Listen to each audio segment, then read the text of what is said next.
दिशा। हाँ माँ। सेलिब्रेशन की तैयारी हो गई सब? मम्मा, आपके तय खाने में से कुछ मिलेगा तब तो सेलिब्रेशन की तैयारी होगी ना। मेरा तय खाना? हाँ क्या चाहिए तुझे? मम्मा, चॉकलेट सिरप। बिना चॉकलेट सिरप के मैं पापा का बर्थडे केक कैसे बनाऊंगी? सॉरी, मैं भूल गई। मम्मी, मैंने आपको बोला था ना लेकर आने। आप दोनों ना बिल्कुल रिस्पॉन्सिबल हो गए हो। पता नहीं मैं नहीं होती तो आप लोगों का क्या होता। सचमुच तू नहीं होती तो हमारा क्या होता? चलो चलो, ज्यादा सेंटी होने की जरूरत नहीं है, मुझे बहुत काम है और पापा के आने का टाइम भी हो रहा है। मैं ना जल्दी से दुकान जाकर सामान लेकर आती हूँ। ठीक है दिशा, रुक। दिशा, मैं दुकान पे फोन कर देती हूँ, तुम्हें जाने की जरूरत नहीं है। अरे मम्मी, अब तो 6 बज गए हैं, वो नहीं होगा वहां पे। आप टेंशन मत लो, मैं लेकर आती हूँ। मैंने कहा ना, मैं फोन कर देती हूँ।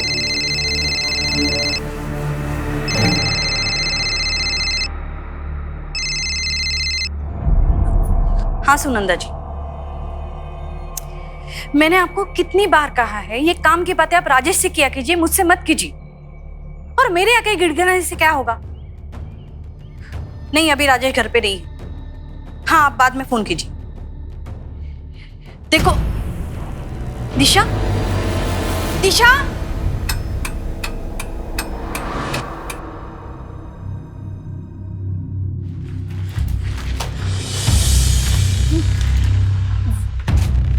मेरी बेटी दिशा।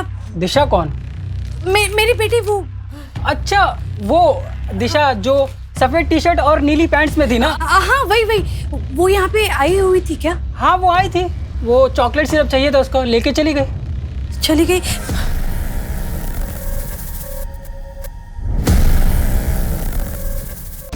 दिशा, राजेश, राजेश, वो दिशा। दिशा, अरे क्या हुआ, चिल्ला क्यों रही हो? दिशा, राजेश दिशा कहीं मिल नहीं रहे हैं, मुझे बहुत डर लग रहा है। राजेश मिल नहीं रही मतलब?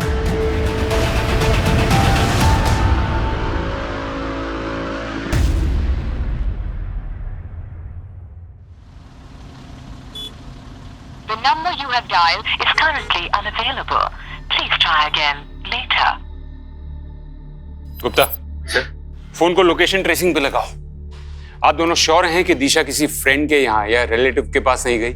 सब जगह फोन करके देख लिया इंस्पेक्टर साहब, कुछ पता नहीं चला, तभी तो आपके पास आए। सर, दिशा जहाँ से गायब हुई है वो काफी क्राउडेड एरिया है और शाम के समय में वहां से किसी को जबरदस्ती उठाना आसान काम नहीं है। सर, लेकिन दिशा को कहीं और जाना होता तो वो चॉकलेट सिरप खरीदती क्यों? मैंने तो उसे मना भी कर दिया था उस टाइम दुकान पे जाने के लिए। लेकिन आपने दिशा को दुकान पे जाने के लिए मना क्यों किया था? वो सर, उस टाइम पे सूरज रहता है दुकान पे और मैंने कई बार देखा है सर, वो सूरज है ना, छोटी लड़कियों पे बुरी नजर रखता है।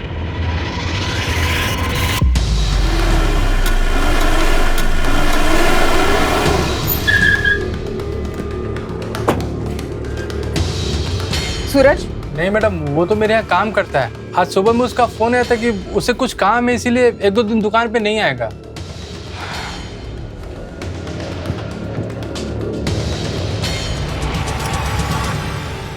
ये लड़की कल शाम 5-6 बजे के करीब इस दुकान आई थी, देखा था इसे? हाँ मैडम, देखा था। निकलते वक्त इसके साथ कोई था क्या? हाँ, राजेश कोशिश कर रहा है, किसी मिनिस्टर से भी मिलने गया है। मेरा अकेले में इस घर में दम घुट रहा है, तुम प्लीज आ जाओ एक बार मिलने। मैं बाद में बात करती हूँ।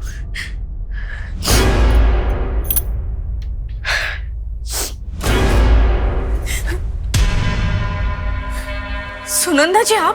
प्रीति, मैंने दिशा के बारे में सुना, इसलिए। आपने सुना ना, तो आप समझ सकते हैं हम किस दौर से गुजर रहे हैं। देखिए, मुझे अभी किसी से नहीं मिला।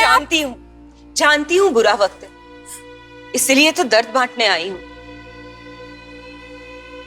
मैं आप लोगों के लिए टिफिन लेके आई हूँ। अगर बुरे वक्त में रिश्तेदार काम नहीं आएंगे तो कब आएंगे? और आप घबराइए मत, मैंने मन्नत मांगी, हमारे परिवार के साथ फिर से ऐसी कोई अनहोनी नहीं होगी। सर, आज ये छुट्टी लेकर गली की लड़कियों के साथ रंगोली बना रहा था। तो इसमें मैंने कौन सा क्राइम कर दिया? काम से ज्यादा लड़कियों पे ध्यान रहता है ना तेरा। कल दिशा का पीछा क्यों किया था? दिशा? कौन दिशा साहब? चल बता, तू किराने की दुकान पे काम करता है ना? जी साहब। तो सरसों का तेल अच्छा होता है या फिर सोयाबीन का? अरे साहब, आप लोग वो प्रीति मैडम की बेटी की बात कर रहे हैं ना? जी हाँ, मैं कल उसके पीछे गया था। वो चॉकलेट सिरप लेने आई थी तो मुझे लगा उसका बर्थडे है, मैं उसको चॉकलेट देने गया था। रोड तो सीधा ही था साहब, पर वो पता नहीं कहाँ गायब हो गई, कहीं दिखी नहीं मुझे। और तू 15 मिनट तक उसे ढूंढता रहा? साहब, अगर आपको यकीन नहीं हो रहा है तो उस फोन वाले से पूछ लीजिए ना। फोन वाला? हाँ साहब, दिशा जब दुकान पे आई थी तो वो पूरे टाइम किसी से फोन पे ही बात कर रही थी। हाँ ठीक है, हाँ हाँ ओके, हाँ यू डोंट वरी, बस मैं निकल रही हूँ। हाँ हाँ ओके। गुप्ता, 12 घंटे हो गए लेकिन अभी तक फिरौती के लिए कोई फोन नहीं है। पर सर, दिशा का अगर अपहरण हुआ होता तो मार्केट में कोई तो देखता। सर, फोन स्विच ऑफ है तो लोकेशन ट्रेस नहीं हो पाएगी, लेकिन दिशा के कॉल रिकॉर्ड्स मंगवाए। मतलब अगर सूरज सच कह रहा था तो वो फोन कॉल? स्वाति, तुम फोन के सर्विस प्रोवाइडर को इन्फॉर्म करो और उनको बोलो कि मैटर अर्जेंट है। Right sir. Gupta, yes sir. एक बात तो साफ है, दिशा ने दुकान से चॉकलेट सिरप लिया था, मतलब वो घर ही जा रही थी। या तो उस फोन कॉल ने दिशा का प्लान चेंज किया है, या तो मार्केट में उसे कोई मिला है जो उसे कहीं और ही ले गए। सर, मैं दिशा के दोस्तों से पूछताछ करता हूँ। जरूरी नहीं कि दोस्त ही हो, कोई रिश्तेदार भी हो सकता है, कोई ऐसा जो उसे बहुत करीब से जानता हो। लेकिन अगर वो दिशा के पैसे नहीं चाहता, वो दिशा से चाहता क्या है?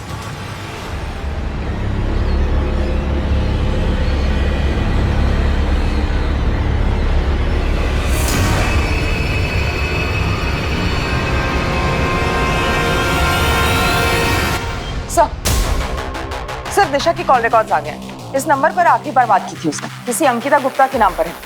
अंकिता गुप्ता? हाँ सर, दिशा की क्लासमेट है। पुलिस स्टेशन बुलाया, आती होगी।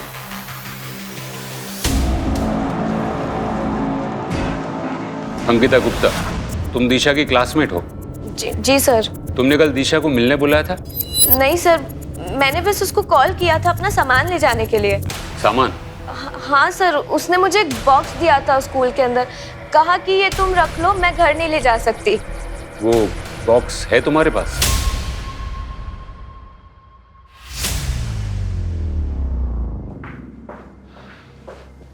देखो अंकिता, दिशा मुसीबत में है। अगर तुम उसके बारे में कुछ भी जानती हो, वो किसी लड़के से मिलती हो या उसके घर से भागने के प्लान्स हो। नहीं सर, दिशा अपनी फैमिली को बिना बताए शहर से बाहर कभी नहीं जाएगी। जब से उसकी दादी गायब हुई है, उसके मन में एक डर सा बैठ गया है। दादी गायब हो गई? हाँ सर, दिशा ने बताया था एक दिन स्कूल के अंदर कि उसकी दादी एक दिन अचानक से गायब हो गई, और पुलिस ने काफी ढूंढने की कोशिश करी, पर उनका आज तक कुछ पता नहीं चला। हाँ, मेरी माँ 8 साल पहले लापता हो गई थी। वो शांति वृद्धाश्रम की ट्रस्टी थी, वहीं चैरिटी के लिए पैसे देने जा रही थी और रास्ते से गायब हो गई। लेकिन दिशा के बारे में छोड़कर आप ये सब क्यों पूछ रहे हैं? क्योंकि मिस्टर सोनी, दिशा भी आपकी माँ की तरह अचानक रास्ते से गायब हो गई। मिस्टर सोनी, मुझे बताइए, उन दिनों में आपको कोई फिरौती के लिए फोन कॉल आया था? दिशा को गायब हुए 24 घंटे होने वाले, अभी तक फिरौती के लिए कोई फोन कॉल नहीं आया। दिशा के कॉल रिकॉर्ड से भी हमें कुछ पता नहीं चला है। अब तक की छानबीन से तो ऐसा लगता है मिस्टर सोनी के दिशा अपनी मर्जी से कहीं गई। नहीं सर, दिशा ऐसी लड़की नहीं थी, वो सब कुछ मुझसे शेयर करती थी। मिस्टर सोनी, ये दिशा का कुछ सामान है जो उसने उसकी क्लासमेट अंकिता गुप्ता के यहाँ रखा था। क्या ये सामान दिशा का है?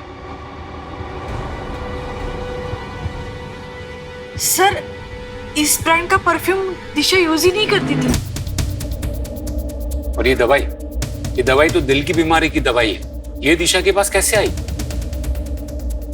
लेकिन सर, हमारे फैमिली में ये दवाई कोई यूज ही नहीं करता है। इसका मतलब आप दोनों को जरा भी आइडिया नहीं कि दिशा के पास ये सब सामान कहां से आए?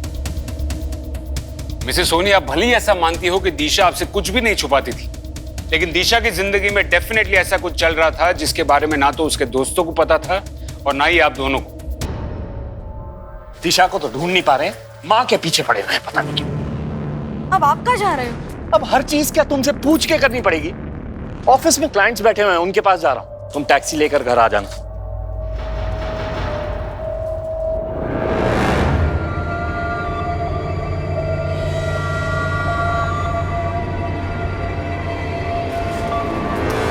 अरे आप, राजेश ने देखा नहीं ना? देख लेता तो हंगामा कर देता। सर या तो ये माँ बाप अपनी बेटी के बारे में कुछ नहीं जानते, या फिर माँ बाप जानबूझकर हमसे कुछ छुपा रहे हैं। हमें इस केस के हर पहलू की जांच करनी होगी। स्वाति, एक काम करो, दिशा की दादी के साथ 8 साल पहले क्या हुआ था उसकी केस फाइल निकलवाओ। Right sir. हो सकता है कि इस केस का पेड़ कहीं और जड़ें कहीं और हो। एक minute, WK medical store Vijayanagar, इस मेडिकल की दुकान में CCTV जरूर होगा। वहां जाके चेक करो कि दिशा ये दवाई लेने अकेली आई थी या उसके साथ कोई और भी था। Okay sir.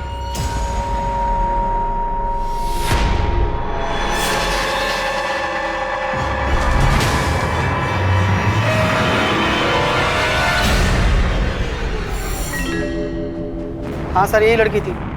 ये मुझे इसलिए याद है क्योंकि उसने दवाई खरीदी नहीं बल्कि चोरी करके भागी थी। पक्का यही लड़की थी? सर मैं CCTV फुटेज लाया हूँ, आप चाहिए तो देख लीजिए।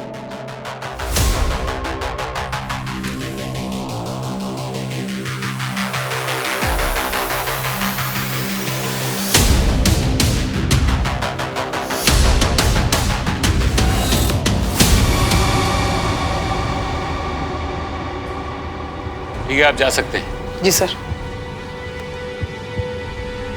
सर दिशा तो अच्छे घर से, फिर उसे दवाई चुराने की क्या जरूरत थी? प्रीति जी ने कहा था कि उनके परिवार में किसी को दिल की बीमारी नहीं है।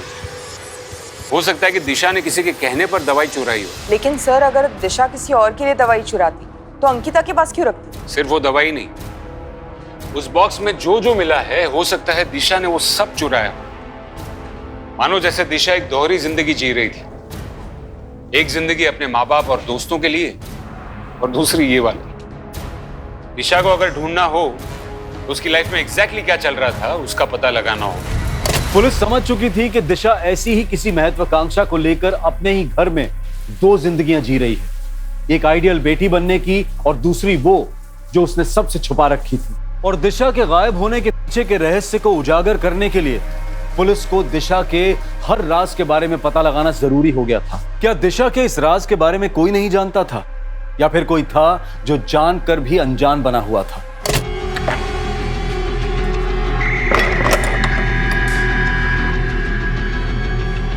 बेटा खाना रेडी है। हाँ माँ, आई 1 मिनट।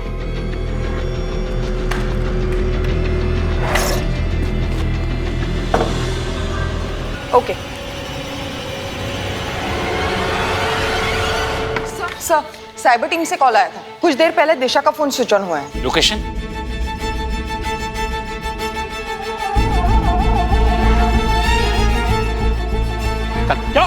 चल मैंने साहब सच कह रहा हूँ, मैंने कुछ नहीं किया है। जब से वो फोन मिला तब से पासवर्ड मांग रहा है। वो फोन मेरे किस काम का? सर मैंने इसके कॉल डिटेल्स चेक किए हैं, दिशा के साथ इसका अब तक कोई लिंक नहीं निकला। फिर भी इसे रिमांड में रखो और फोन का पासवर्ड ब्रेक होते ही इन्फॉर्म। Okay sir. प्लान में कोई चेंज नहीं होगा। हाँ, जो डील हुई है वही फाइनल है। सर दिशा का फोन अनलॉक हो गया, बाकी सारे रेगुलर मैसेज है, लेकिन ये मैसेज है जो 15 दिन पहले आया है। उनका मैसेज? Yes sir. दिशा ने ATM से 50,000 रुपए निकाले? सर दवाई की दुकान में चोरी होने के ठीक अगले दिन दिशा ने ये पैसे निकाले। पर दिशा को इतने सारे पैसों की क्या जरूरत पड़ी होगी? गुप्ता, तुम एक काम करो, ATM का CCTV फुटेज चेक करो जल्दी। Yes sir.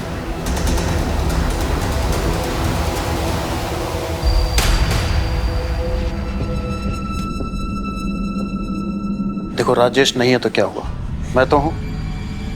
और तुम ऐसे करोगे तो कैसे काम चलेगा? संभालो अपने आप को। मैं आ गया हूं ना, सब संभालूंगा। साले कमीने, तुझे मना किया था ना यहाँ आने के लिए, फिर तेरी हिम्मत कैसे हुई मेरे घर में आने की? राजेश, भैया को छोड़ दो। भैया को मैंने बुलाया था। तू पहले ही मेरा लाखों का नुकसान करा चुका है, अब क्या लेने आया है यहाँ?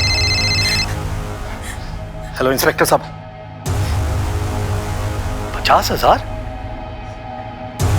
एक सेकेंड, प्रीति, तुम्हारा और दिशा का जो जॉइंट अकाउंट है उसका एटीएम यूज करके दिशा ने 50,000 निकाले। हाँ, निकले तो है। इंस्पेक्टर साहब, नहीं, दिशा ने हमें इस बारे में कुछ नहीं बताया।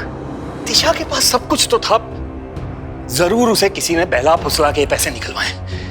जीजा जी, कुछ हफ्ते पहले मैंने दिशा को 24-25 साल के दाढ़ी वाले आदमी के साथ मार्केट में देखा था। शायद ये सब कुछ उसी ने किया हो। फिर पहले क्यों नहीं बताया मुझे आपने? अरे मेरा पर्स कहाँ गया? ए भाई, मेरा पर्स कहाँ है? हमको क्या पता पर्स कहाँ है तुम्हारा? मैं यहाँ बैठकर चाय पी रहा, तुम मेरा पर्स निकाल लिए। यार हद हो गई बदतमीजी की, चोर बोल रहे तुम हमको। कहाँ चुराएंगे तुम्हारा पर्स यार? फालतू की बकवास बंद कर, मेरा पर्स दो, मेरा पर्स। हाथ किसने लगाया हमको? मेरा पर्स दे। ओ भाई साहब, ओ शांत चोर बोल रहा है हमको ये। शांत हो जाओ भाई, इसने नहीं चुराया तुम्हारा पर्स। अरे इसने चुराया यार, यहाँ बैठे थे हम। वो भिखारी बैठते हैं ना यहाँ पे, उसने चुराया होगा। मेरा तो 25,000 रुपए महीने का नौकरी जाने वाला था उस भिखारी के चक्कर में। 25,000? 25,000? हाँ, पर्स में कार्ड था ना नौकरी देने वाले का। ऐसी कौन सी नौकरी है 25,000 रुपए वाली? वो फॉरेन की मार्केटिंग कंपनी। भाई कुछ मेरे लिए भी देखो ना यार, बेरोजगार है हम। 25 में से 15 मैं आपको दे दूंगा। अरे ऐसा तो हम 16,000 दे देंगे आपको, 9,000 में हमारा खर्चा चल जाएगा। देखो ना भाई, अगर कुछ सेटिंग होता है तो।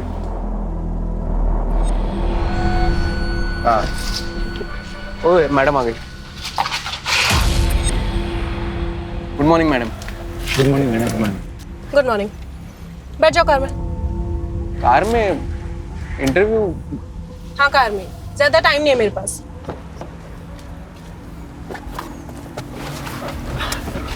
Hello ma'am. मैडम मेरा नाम भूषण है और ये रहा मेरा सीवी। मैडम मैंने झांसी से मार्केटिंग का कोर्स भी किया है, आप चाहो तो मेरे मार्क्स देख सकते देखो, इस कंपनी में काम करना है तो यहाँ पर 2 रूल है। पहला, never call me ma'am, only Nitya. Okay ma'am, sorry Nitya. और दूसरा, जब तक बोलने को कहा ना जाए अपना मुंह मत खोलो। ओके। देखो, मार्केटिंग में काबिलियत फील्ड में पता चलती है, कागज पर नहीं, समझे? जी जी। सर मैंने दिशा की दादी निर्मला जी की FIR रिपोर्ट देखी। सर कुछ अलग ही है।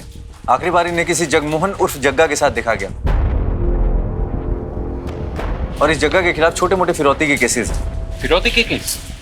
और फिर भी उसने पैसे नहीं मांगे? हाँ सर, सबूतों के अभाव में इसे बेल मिल गई। लेकिन सर बात अजीब ये है कि बेल मिलने के बाद ये जग्गा भी गायब हो गई। क्या? बहुत अजीब आदमी था साहब। एक दिन मुझे फोन करके बोला कि टीवी और फ्रिज घर पर भेज दे, बहुत पैसे आने वाले हैं। फिर पता चला कि जग्गा को पुलिस वालों ने उठा लिया। बाद में जेल से छूटा तो गायब हो गया। उसके बाद उसे किसी ने नहीं देखा। उसके घर परिवार में कोई और था? उसकी बीवी और 13-14 साल का एक लड़का था। बीवी तो कई साल पहले मर गई, लड़के का पता नहीं। लेकिन गुप्ता, अगर जग्गा पैसों के लिए अपहरण करता तो फिरौती जरूर मांगता। सर हो सकता है कि फिरौती मांगने से पहले निर्मला जी की मौत हो गई। तो 8 साल बाद अगर उसी जग्गा ने राजेश सोनी की बेटी को उठाया है तो पक्का ये पैसों का मामला नहीं लगता, कोई आपसी रंजिश का मामला लगता है। ओके सर, मैं जग्गा को ढूंढने के लिए टीम लगाता हूँ। जग्गा को ढूंढना इतना आसान नहीं होगा, उसके बेटे को ढूंढो। कोई बाप अपने बेटे से इतने सालों तक अलग नहीं रहेगा।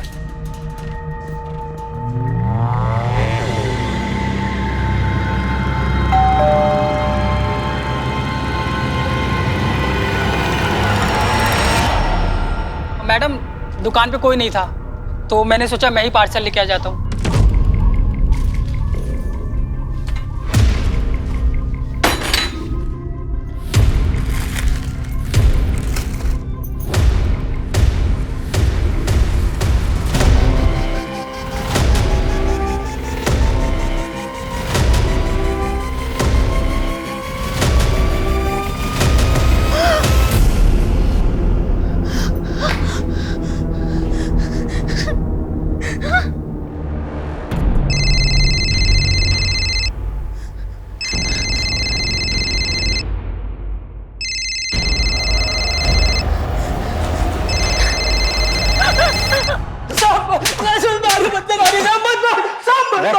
सही सही बता वरना तेरा खाता भाई सब बंद कर दूंगा। हम सच कह रहे हैं साहब। साहब हमने कुछ नहीं किया। कुछ नहीं किया? साहब दुकान में तो सामान हम नहीं डाला था थैले में। लेकिन जब हम रास्ते में जा रहे थे तो एक बाइक वाला टकरा गया। सामान गिर गया, उसने फिर वापस थैले में डाला। साहब उसने कुछ हेरा फेरी की होगी तो हमें क्या पता साहब। बाइक वाले की शक्ल याद है? हाँ नहीं साहब, वो हेलमेट पहना था। सर पूरी प्लानिंग के साथ किया है सर। पहले दिशा की उंगली काट के भेजी और उसके बाद फिरौती के लिए सुनंदा जी के मोबाइल पे कॉल। ये सुनंदा जी है, मेरी कजिन। इन्हीं के फोन पर किडनैपर का कॉल आया था। ये आपके साथ रहती है? जी नहीं, हमारे घर पे नहीं रहती हैं, लेकिन हाँ पास में ही रहती है। मुझे डिटेल में बताइए कि किडनैपर ने आपको फोन पर क्या क्या कहा। जी कोई आदमी था और वो बोला कि अभी सैंपल भेजा है और कल शाम 4 बजे तक सीमेंट फैक्ट्री के पीछे वाले रोड पर 1 करोड़ रुपए नहीं पहुंचाए तो वो दिशा की लाश भेजेगा। देखिए आप लोग घबराइए मत, दिशा को बचाना हमारी प्रायोरिटी। राजेश, आप कल 2 बजे। इंस्पेक्टर साहब, आपको जो करना कीजिए, मेरे पास पैसों का पूरा इंतजाम है। मैं अपनी बेटी को कुछ नहीं होने दूंगा।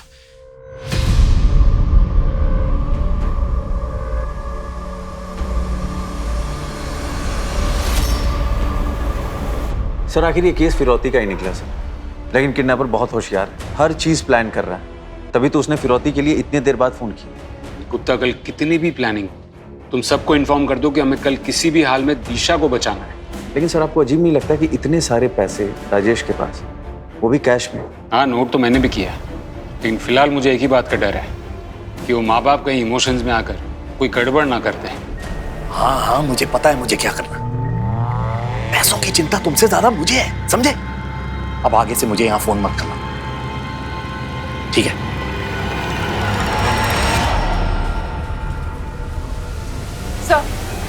सर टीम रेडी है। राजेश को मैंने सब कुछ समझा दिया था कल, फिर भी वो टाइम पर नहीं आया और कब से घर पे फोन कर रहा हूँ, कोई फोन भी नहीं उठा रहा है। लगता है कुछ गड़बड़ है। गाड़ी निकालो।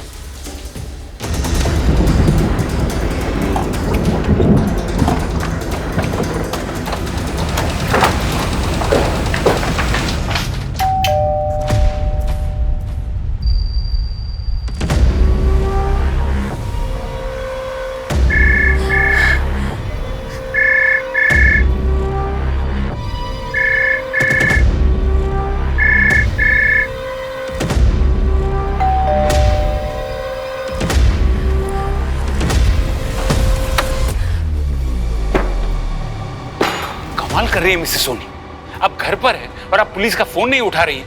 और राजेश कहाँ है? वो सर। देखिए प्रीति जी, अगर आप पुलिस से कोई भी बात छुपाएंगी तो हम दिशा को नहीं बचा पाएंगे। अरे जरा तो समझिए, जो इंसान दिशा की उंगली काटकर भेज सकता है वो दिशा के साथ कुछ भी कर सकता है। सर राजेश सुनंदा दी के साथ किडनैपर को पैसे देने गया है। पर टाइम तो 4 बजे का था ना। हाँ, पर वो प्रीति, राजेश ये देखो क्या हुआ, कोई मैसेज आया है किसी और नंबर से। क्या मैसेज है, पढ़ो ना।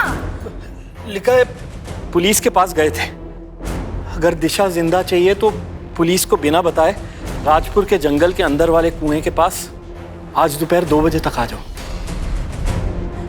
अब क्या करें? अरे क्या करेंगे, वही करेंगे ना जो वो चाह रहे हैं, पैसे देंगे और दिशा को छुड़वाएंगे। नहीं नहीं नहीं, मैं तो कहती हूँ हमें पुलिस के पास जाना चाहिए, कहीं वो लोग हमारे साथ ही कुछ। अरे कुछ नहीं करेंगे वो, उन्हें पैसों से मतलब है बस।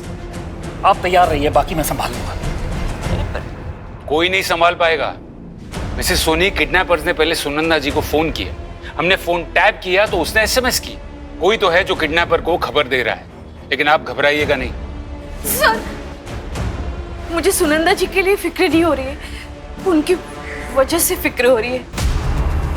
मुझे डर है कि ये सब सुनंदा जी कर रही है। पर वो ऐसा क्यों करेंगी? क्योंकि सुनंदा जी का बेटा विशाल राजेश की फैक्ट्री में काम करता था, एक एक्सीडेंट में उसकी मौत हो गई। तब से सुनंदा दी राजेश के पास उसके मौत का हर्जाना मांग रही है। और राजेश ने अभी तक पैसे नहीं दिए। सोनी, आपने ये बात हमें पहले क्यों नहीं बताई? सर मुझे पहले शक था, पर यकीन नहीं हो रहा था सर। सर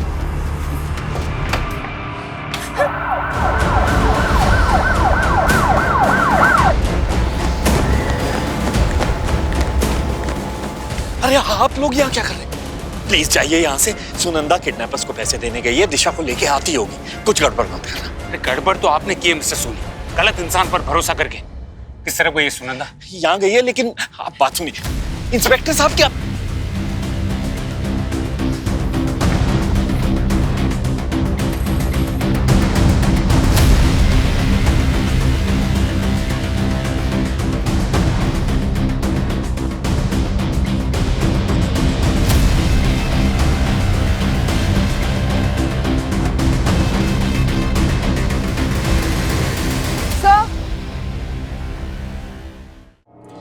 टैलेंट तो इंडिया में भरा पड़ा है, लेकिन अगर इस इंडस्ट्री में आगे बढ़ना है तो बंदे को सिर्फ टैलेंटेड नहीं, स्मार्ट भी होना चाहिए। तो तुम लोगों में से कोई स्मार्ट है? ठीक है, तो 1 मिनट के अंदर मुझे मूवी देखने के लिए कन्विंस कर लो। अगर मैं मान गई तो ये नौकरी पक्की।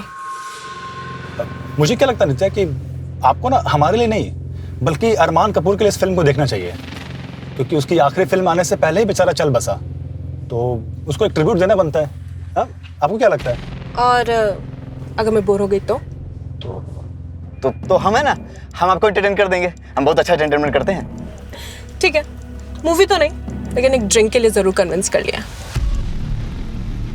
शातिर रही ये लोग, ये जानते थे कि हम सुनंदा के जरिए उन तक पहुंच जाएंगे, इसलिए उन्होंने सुनंदा को ही मार दिया। सर, राजेश और प्रीति दोनों को अब तक किडनैपर्स की कॉल नहीं आए। पैसे लेने के बाद भी किडनैपर्स ने अब तक दिशा को छोड़ा नहीं। ये बड़े बिजनेसमैन हर चीज को डील समझते हैं क्या? एक हाथ लो दूसरे हाथ दो। राजेश की छोटी सी गलती की वजह से वो किडनैपर्स निकल गए। सर, सारे चेक पोस्ट को इन्फॉर्म कर दिया। शहर से बाहर जाने वाली जितनी भी गाड़ियां हैं सबकी चेकिंग चल रही है। गुप्ता, वो जानते हैं कि चेकिंग होगी, वो लोग शहर छोड़कर नहीं जाएंगे। सर, सुनंदा का फोन मिला है। उसके फोन पे किसी गोकुल नाम के आदमी का हर 2-3 दिन में फोन आता था। आज दोपहर 1 बजे भी आया। सर, उसकी कॉन्टैक्ट पे उसका फोटो सेव्ड है। दाढ़ी वाला आदमी है, शायद 30-35 साल का होगा।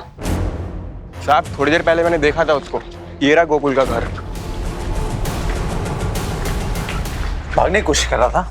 गलत समझ रहे हैं साहब आप। गलत समझ रहा हूँ? हाँ। चल तुझे सही समझाता हूँ। चल। अरे चल तो रहा हूँ साहब। है चल रहा हूँ।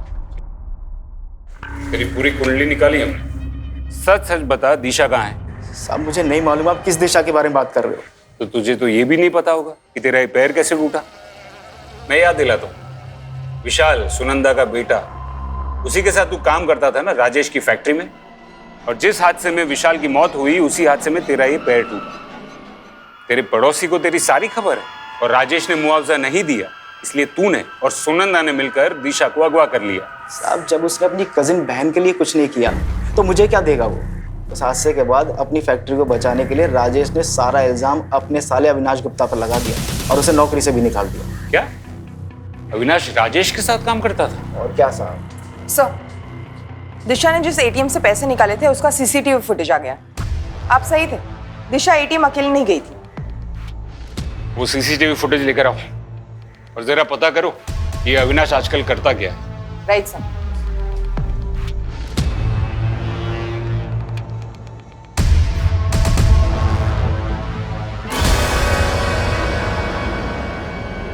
गीता, दिशा ने पहले तुम्हें वो बॉक्स दिया और फिर 50,000 रुपए। आखिर तुम्हारे और दिशा के बीच चल क्या रहा था? सर, दिशा ने वो पैसे सिर्फ रखने के लिए दिए थे और कुछ भी नहीं। समझो अंकिता, अगर तुम्हारा इस बात से कोई लेना देना नहीं है तो ये केस बार बार घूम कर तुम पर ही क्यों आ जाता है? क्योंकि सर, दिशा और मैं बेस्ट फ्रेंड्स थे। वो मुझसे अपनी सारी बातें शेयर करती थी। कुछ दिन पहले तो वो मेरे घर पर भी आई थी। काफी परेशान थी सर वो। क्या हुआ है दिशा तुझे?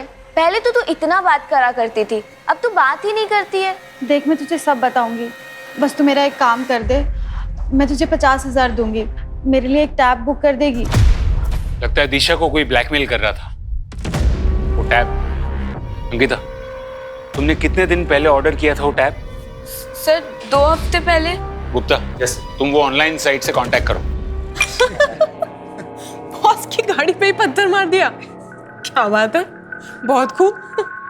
अरे तो इसमें क्या है, मैं भी तो अपनी गर्लफ्रेंड के मुंह पर ऐसे कोल्ड ड्रिंक फेंक करके आ गया था। ओहो, इतनी डायरेक्ट। नित्या मैडम, अब चलो ना, बहुत टाइम हो गया। अरे, जब बॉस एंजॉय कर रही है तो तुम्हें क्या जल्दी है? चुपचाप बैठे रहो। मैं जरा होके आता हूँ।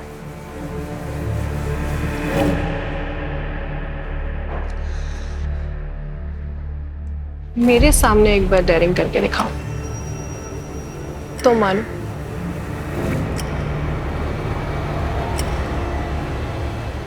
किडनैपर ने पैसे भी दिए और दिशा को भी नहीं छोड़ा। मुझे डर है कि वो कहीं दिशा को। दिशा अब तक आपके पास होती, अगर आपके परिवार को पुलिस पर भरोसा होता तो, और यही भरोसा ना करने की वजह से आपकी कजिन सुनंदा जी को भी अपनी जान गंवानी पड़ी। गलती तो हमसे हो गई है सर, लेकिन क्या अब हम कभी दिशा को ढूंढ नहीं पाएंगे? ढूंढ पाएंगे, जरूर ढूंढ पाएंगे, अगर आप सब हमसे सच कहना शुरू करेंगे तो। सर आपको जो पूछना पूछिए सर, अब हम सब कुछ सच बताएंगे आपको। ठीक है, तो बताइए कि राजेश जी ने आपसे सारे रिश्ते नाते क्यों तोड़ दिए? वो सर हमारा फैमिली मैटर है सर। फैमिली नहीं, बिजनेस मैटर है। इतनी डेयरिंग, तू मुझे हाथ लगाएगा? अरे मैडम, आपने ही तो कहा था मुझे। मैंने कहा था मेरे कपड़ों के अंदर हाथ डालने को? तुम दोनों को तो मैं पुलिस के हवाले करूंगी, ऐसा सबक सिखाऊंगी ना। मैडम हमें माफ कर दीजिए। तू लेकर आया था ना इन बदमाशों को मेरे पास, तेरी भी नौकरी गई। तुझे भी पुलिस के हवाले करूंगी मैं। अरे पर मैडम मैंने तो कुछ किया ही नहीं है। पुलिस ऐसी ऐसी जगह पे डंडे मारेगी ना कि कुछ करने के लायक भी नहीं बचोगे तुम लोग। मैडम गलत समझ रही हैं आप। मैडम मेरी मत मारी गई थी कि मैंने तुम दोनों का भला सोचा। ये सुनंदा जी का बेटा विशाल है और ये गोकुल। एक का पैर गया और दूसरे की जान, और वो भी आपकी लापरवाही से। आप राजेश जी की कंपनी में मैन्युफैक्चरिंग के मैनेजर थे।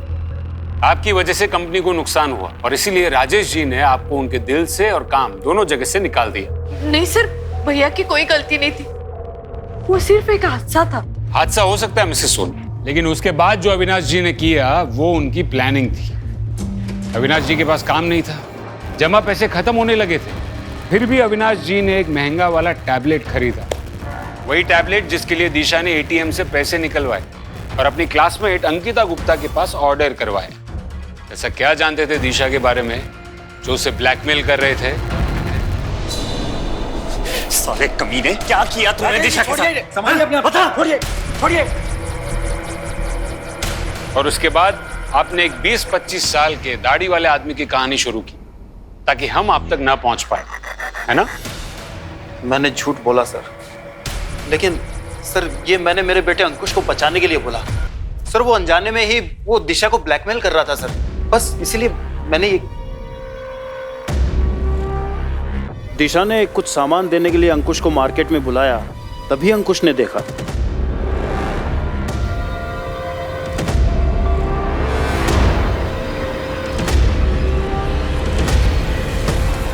अरे अंकुश, तो इतनी जल्दी आ गया? दी आपने चोरी की? चोरी नहीं, ये तो फन के लिए है। वो एक्चुअली मेरी एक फ्रेंड यही रहती है, उसने मुझे डेयर दिया था। तू अभी छोटा है, तू नहीं समझेगा। तो एक काम कर, ये संभाल ले और तू घर जा, मम्मी ने बुलाया। दिशा दी डर गई थी कि मैं पापा को सब बता दूंगा, इसीलिए उन्होंने मुझे फोन किया था। मैंने उन्हें प्रॉमिस किया कि मैं किसी को नहीं बताऊंगा अगर मुझे टैबलेट मिला तो। पर जब दी गायब हुई, मैंने पापा को सब बता दिया। दिशा कह रही थी कि उसकी फ्रेंड ने उसे डेयर दिया है। बेटा, आपने दिशा के साथ किसी को देखा था?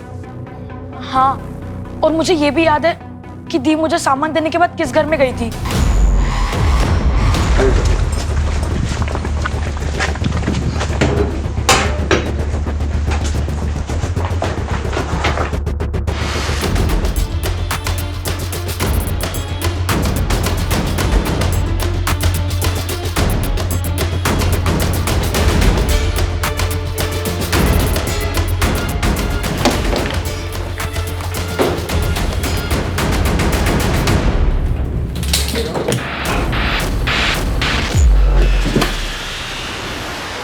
स्वाति,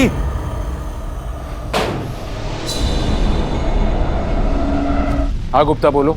सर इस घर में दिशा की बॉडी मिली है, जग बेड के अंदर प्लास्टिक में रैप्ड है, और इस वजह से स्मेल बाहर नहीं आई और आसपास के लोगों को पता नहीं चला। गुप्ता, उस बॉडी को तुरंत पोस्टमार्टम के लिए भेजो और उनको बोलो कि रिपोर्ट जल्दी प्रोसेस करके, क्योंकि हमें ये न्यूज़ दिशा के पेरेंट्स तक भी पहुंचानी है। और उस घर की अच्छे से तलाशी लो और उस घर के लैंडलॉर्ड से भी बात करो।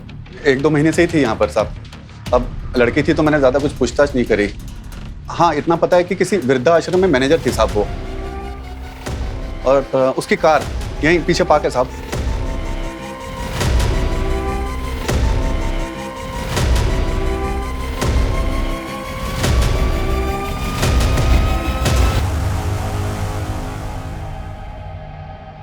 पुलिस ने इस केस की जांच हर पहलू से की, लेकिन किडनैपर्स का फिरौती के लिए लेट कॉल आना, पैसा मिलने के बाद भी दिशा को ना छोड़ना पुलिस के दिमाग में संदेह पैदा कर रहा था। इस केस को सॉल्व करने के लिए पुलिस को उन सभी रहस्यों को खोलना था जो खुद दिशा के करीबी पुलिस से छुपा रहे थे। I am sorry Mrs Soni, लेकिन पोस्टमार्टम के मुताबिक जिस दिन दिशा का किडनैप हुआ उसके अगले दिन उसका मर्डर हो गया था। क्या? कमाल है मिस्टर सोनी, आप क्यों चौंक गए? और आपका चेहरा देखकर तो लगता है कि आप तो पहले से बहुत कुछ जानते थे। शांति वृद्धाश्रम, नाम याद है कि वो भी भूल गए? जानता हूँ, एनजीओ है, मेरी माँ ने शुरू किया था, मैं भी ट्रस्टी हूँ इसमें, लेकिन आजकल टाइम नहीं मिलता इसलिए जा नहीं पाता। अच्छा, टाइम नहीं था, फिर भी अपने एनजीओ के लिए इस लड़की को हायर किया, और यही लड़की आपकी बेटी का अपहरण करती। ऐसे बिना सबूत के आप मुझ पे इल्जाम कैसे लगा सकते हैं? सबूत है ना, आपके बैंक डिटेल्स और वो 1.5 करोड़ रुपए जो आपने बैंक से लिए थे लोन पे, दिशा का अपहरण होने के 1 हफ्ते पहले, वो भी गारंटी के साथ। मानो जैसे आपको तो पता ही था कि दिशा किडनैप होने वाली है। इंस्पेक्टर साहब, वो पैसे तो मैंने अपनी एक बिजनेस डील के लिए लिए थे। Business deal? कैसी बिजनेस डील? मैं आप लोगों के साथ शेयर नहीं कर सकता। ठीक है, मत कीजिए शेयर, लेकिन एक बात याद रखिए, दिशा के मर्डर केस में प्राइम सस्पेक्ट आप ही हैं। मेरी कंपनी में एक हादसा हुआ था जिसमें सुनंदा के बेटे की डेथ हो गई थी। फिर इंस्पेक्शन ऑफिसर्स ने मेरे माल को लो क्वालिटी बताकर मेरा लाइसेंस कैंसिल करने के लिए कहा। उन्हीं ऑफिसर्स को रिश्वत देने के लिए मैंने लोन लिया था। तो फिर इस लड़की का इस पूरे बात से क्या कनेक्शन? इंस्पेक्टर साहब, ये लड़की भले ही मेरे एनजीओ में काम करती हो, लेकिन मैं इसे नहीं जानता हूं, सच में। ये एनजीओ के लिए मार्केटिंग वालों को क्यों हायर कर रही थी? सर, इस बात पे तो मुझे भी डाउट है। सर, इसमें उसका एड्रेस मेंशन है, अगर आप कहें तो मैं पता लगाऊं। चल के खत्म कर देते हैं उस नित्या को। हम तीनों को बचाने के लिए उसको मरना ही पड़ेगा। चंद्रेश, ये उस कार्ड में उसका एड्रेस है ना? अरे उसी ने तो बोला वो अकेली रहती है। चंद्रेश, सोचने का वक्त नहीं है, या तो 3 लोगों की जिंदगी बर्बाद होगी या तो सिर्फ एक। जो करना है अभी करना है। भूषण,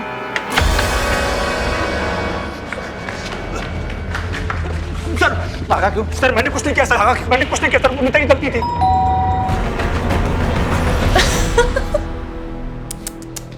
मारने आए हो मुझे? अरे यार, पहले बोलना था। काम करो, मारो।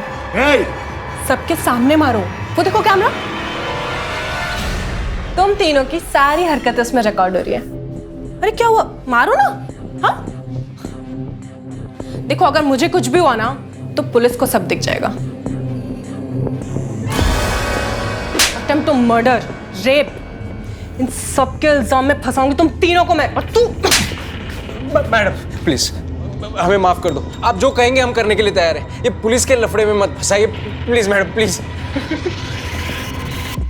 साहब, वो नित्या लालची लड़की थी, बोली कि मैं जॉब से तंग आ गई हूँ, मुझे एक साथ ढेर सारा पैसा चाहिए, और एक पैसे वाली लड़की उसकी बहुत बड़ी फैन है, अगर उसको किडनैप कर लिया तो सबकी लाइफ बन जाएगी। तो किडनैप करके पैसे ही चाहिए थे तो फिर मारा क्यों? साहब, ये मैं नहीं जानता।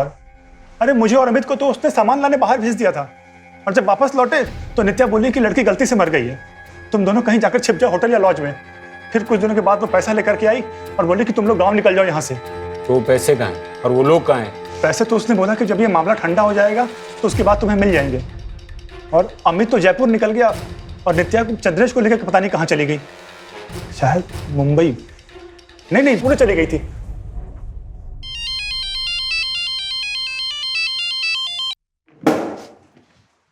हेलो,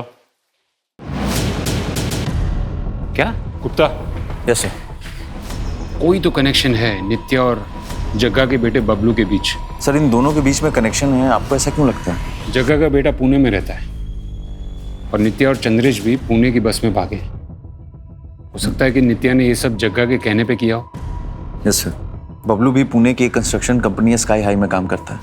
अगर बबलू पकड़ में आ गया तो हो सकता है कि जग्गा भी पकड़ में आ जाए। और तुम नित्या और चंद्रेश की फोटो भी वहां की लोकल पुलिस स्टेशन में सर्कुलेट करवा दो। Yes sir.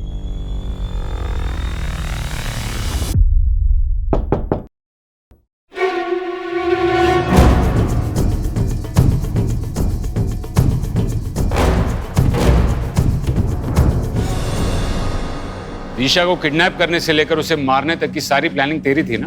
कैसे फंसा एक बच्ची को अपने जाल में? सर, आसान काम नहीं था। मैं जब उस पर नजर रख रही थी तभी समझ गई थी कि लड़की को डेयरिंग पसंद है, बस अपने माँ बाप के डर से कुछ करती नहीं है। 1-2 बार मॉल में उससे टकराकर सॉरी बोलने के बहाने मैंने उससे दोस्ती कर ली। दिशा, ये दुनिया कायरों की नहीं, डेयरिंग वालों की होती है। लाइफ का हर एक पल इम्पॉर्टेंट होता है, और जो लूजर्स होते हैं ना, वो सिर्फ सोचने में टाइम वेस्ट करते हैं, और हम जैसे विनर्स जो होते हैं वो करने में। अब तो डिसाइड कर ले, तुझे विनर बनना है या लूजर? और फिर कुछ दिनों बाद मैं उसकी फेवरेट हो गई। जैसा कहती थी वो वैसा ही करती थी। अरे दिशा, अरे नित्या दीदी यार, सुनना, मुझे तुझसे कुछ काम है, मेरे साथ चलना 5 मिनट। पर मुझे तो पापा का बर्थडे केक बनाना अरे बस 5 मिनट की बात है, चलना यार। ओके चल आजा। जब पैसे मिल गए थे तो सुनंदा को क्यों मारा? सर पीछे कोई सबूत नहीं छोड़ना था। तेरे बता दिशा कहाँ है? बता, छोड़ो।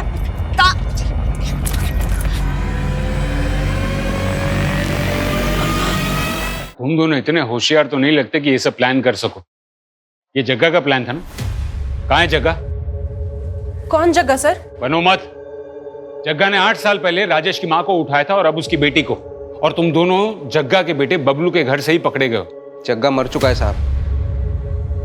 राजेश ने अपनी माँ को मारने के लिए जग्गा को कॉन्ट्रैक्ट दिया था। अगर काम पूरा होने के बाद राजेश पलट गया, उसने धोखे से जग्गा को मार डाला। और तुम्हें ये सब कैसे पता? मैं ही हूँ जग्गा का बेटा, चंद्रेश उर्फ बबलू। बबलू? मतलब तूने ये सब जग्गा की मौत का बदला लेने के लिए किया? हाँ, पर ये सब मैं अकेले नहीं कर सकता था, इसलिए मेरी गर्लफ्रेंड नित्या ने मेरी मदद की। पर उसे ऐसा लग रहा था मैं सब पैसों के लिए कर रहा हूँ। और तूने नित्या का इस्तेमाल करके उन दोनों को फंसाया। बदला बलि मांगता है साहब। मैं किसी भी कीमत पर राजेश की तबाही देखना चाहता था। आप जो सजा देना चाहते दीजिए, मुझे कोई अफसोस नहीं।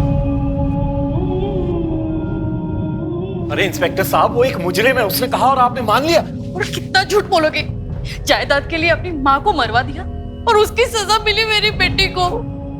अब कोई रास्ता बचा नहीं तुम्हारे पास। सीधे सीधे बता दो कि जग्गा और तुम्हारी माँ की बॉडी को कहाँ ठिकाने लगाया है। जग्गा को मैंने टिंचा फॉल से धक्का दिया था और माँ को। राजेश ने लालच में आकर कई साल पहले अपनी मां और जग्गा की जान ली। जिस राजेश के लिए पैसों का मोल अपने परिवार से भी ज्यादा था, वही लालच अनजाने में उसकी बेटी की मौत का कारण बना। चंद्रेश नफरत की उस खाई में गिरा हुआ था जहां उसे नफरत के अलावा और कुछ नहीं सूझा। लालच और नफरत, ये वो दो नकारात्मक भावनाएं हैं जिनकी दस्तक से ही हमें सतर्क हो जाना चाहिए और इस केस से सबक लेना चाहिए कि सफलता का कोई शॉर्टकट नहीं होता है। भले ही समय लगे, लेकिन ऊंचाई पर सिर्फ कड़ी मेहनत से ही पहुंचा जा सकता है। देखते हैं हमारे आज के एपिसोड की दूसरी कहानी।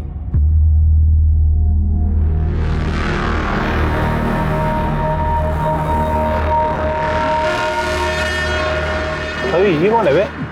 हेलो, किधर? ऐसा फोकट में एंट्री नहीं है गांव में। मतलब? एक बंदे का 1000 रुपए लगेगा और तुम लोग 2, तो 2 का कितना? 2000 लगेगा, समझा? अरे इस बात के पैसे? घर है हमारा, गांव है हमारा। अरे घर होगा तो बीमारी लाओगे। तुम्हारे वजह से किसी को कोरोना हो गया तो अब क्या करेंगे हम? अरे ऐसे साहब देखो ना क्या बोल रहे लोग। मेरे गांव में आने से मेरे को पैसे मांग रहे साहब। ये साहब आप कुछ बोलो ना। ये तो आपका आपस का मामला है, आपस में ही सुलटा लो। मुझे काय को बीच में ले रहे साहब? देखो क्या बोल रहे हैं। जाओ जाओ देखो। माला माला माला माला, देखो मेरी बाइकों की तबीयत ठीक नहीं है, अभी जाने दो मुझे, मैं बाद में पैसे दे दूंगा तुम लोग को, ठीक है? अभी कितना तेरे पास? अभी अभी अभी बस ये आखिरी 500 है। हाँ बस ये तेरा एडवांस हो गया, बाकी का हम लोग शाम को लेंगे, समझा? चल अभी चल। 1500 शाम को देना। शेयर करने का ओ भाई कहाँ जा रहे हो? पहले वो मास्क लगाओ, हाथ आगे करो। अरे यार उल्टा उल्टा वाला। हाँ ये देखो, ये क्या है? स्टैम्प। ये आपका भी हाथ। अभी आपको 14 दिन घर से कहा बाहर नहीं निकलना है, इधर उधर घूमना नहीं, घूम के बीमारी फैलाना नहीं, समझे? और देखो किसको भी घर में सर्दी खांसी जुकाम ऐसा कुछ हुआ तो सीधा कोविड हॉस्पिटल जाना, समझे ना? चला।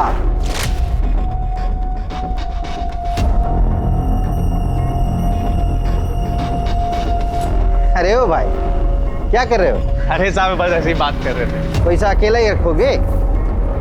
जबरदस्ती की गुंडागर्दी मचा रखी है। अरे अपने घर में आने की कोई पैसे देता है क्या?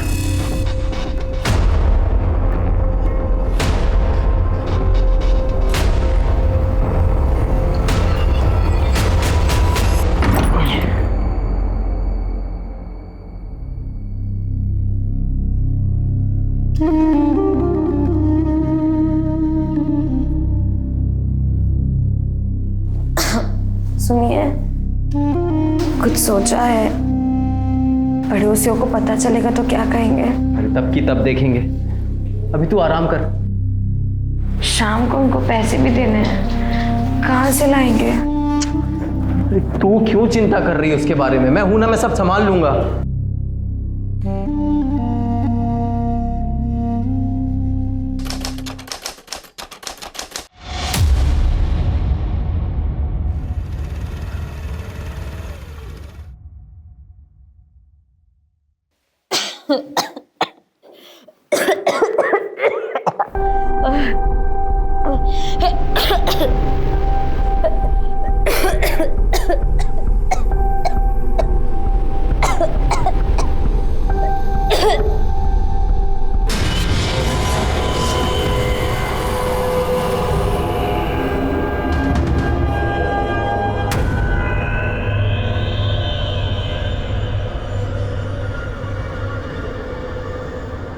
जहां एक तरफ हम सब इस महामारी की काली छाया के साथ जीने पर मजबूर हैं, वहीं दूसरी तरफ एक और वायरस है, जुर्म, क्राइम, अपराध। लेकिन इसने इस महामारी के काल में भी एक कदम भी पीछे नहीं हटाया है। राजू और माला बोहिर अचानक आए इस प्रकोप का शिकार थे। दोनों पैसे की कमी या काम छूटने की वजह से परेशान थे, या इसके पीछे कोई और कारण था?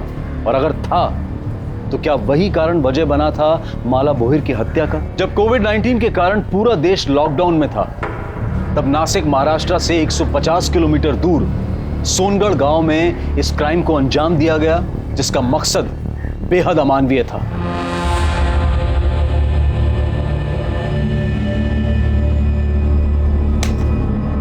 ऐसे तो भूखे मर जाएंगे हम विट्ठल भाऊ, पता नहीं काम कब शुरू होगा। मैं क्या बोलता है विट्ठल भाऊ, गांव चलते हैं,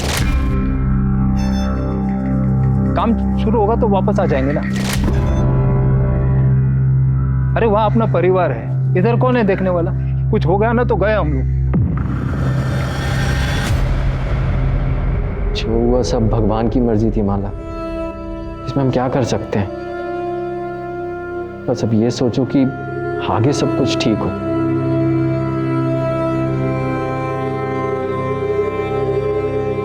माला, तुम्हारे रिपोर्ट्स आ गए, तुम्हें कोरोना नहीं है, तुम आज ही घर जा सकती हो। देखा, हमने कहा था ना सब ठीक हो जाएगा।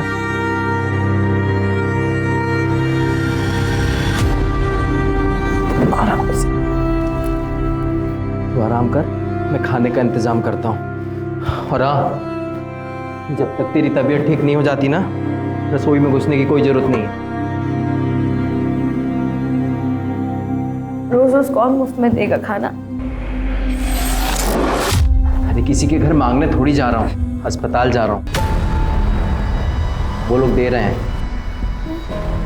और अस्पताल जा रहे हो? हाँ। नहीं, आप मान नहीं जाओगे। हम कहीं और से खाना मंगा लेंगे, लेकिन बस आप मान नहीं जाओगे। वहाँ पे बहुत गलत काम होते हैं, आप मान नहीं जाओगे। माला मेरी बात, हम पड़ोसियों से ले लेंगे। माला मेरी बात, लेकिन आप मान नहीं जाओगे। माला मेरी बात सुन, माला मेरी बात। हमारा बच्चा गिर गया, इसमें अस्पताल की कोई गलती नहीं है। तो बच्चा हमारी किस्मत में ही नहीं था। मैं बच्चे की बात ही नहीं कर रही, मैं अपनी बात कर रही हूँ। उस अस्पताल में मेरे साथ बहुत गलत हुआ था। क्या हुआ था? बोलना माला, क्या हुआ? अस्पताल में डॉक्टर ने मेरे साथ बहुत गलत किया था।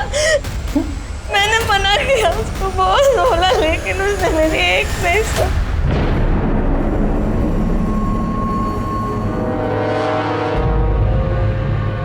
कौन? डॉक्टर? कौन था वो डॉक्टर? नाम बोल माला, जान से मार दूंगा उसको, जिंदा नहीं छोड़ूंगा। नाम बोल मुझे, बोला नाम बोलना।